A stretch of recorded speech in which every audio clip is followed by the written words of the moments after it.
Hi friends, today we're going to be replacing the T-bulb on one of these portable little floodlights here. These T-bulbs burn out actually quite frequently, but you know, they're actually fairly easy to replace. So I'm going to show you how to do that really quick. The only tools you really are going to need here are a screwdriver as well as some new T-bulbs, and you can find these on Amazon. I'll actually put a link in the description box below. I got 3 of them for about $10.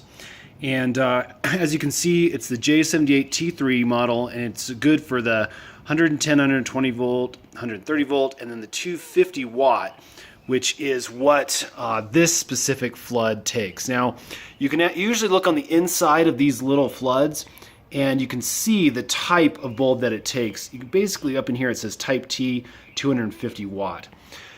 Forgive how dirty these spots are. They have been used quite frequently. Bulb's dead. So let's go ahead and get into this, and I'll show you how it works. Okay, so the first thing that we need to do is actually undo the screw that's up here at the very top of the light fixture. Be careful not to lose this little bolt here. You can see that guy right there. Set that down on the ground, and you can kind of gently tug open the front of this lighting fixture. Now, be careful. There will be usually a little seal that's around the enclosure here. Make sure that doesn't pop out and lose it.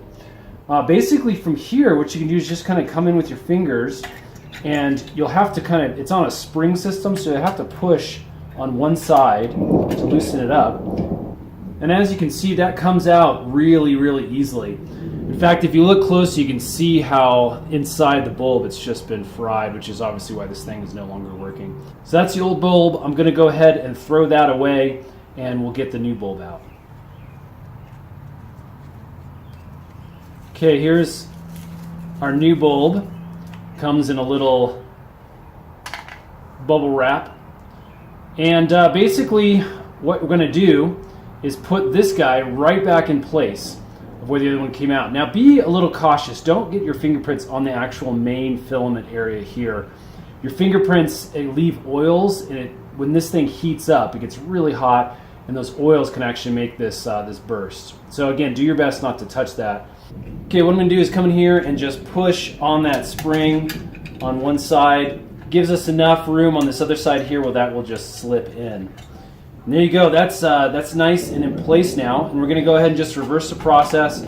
Close this front closure up. Get out our little nut again and bolts. Put that back into place with our screwdriver. And once that's back into place, we can plug this thing in and make sure it's working okay.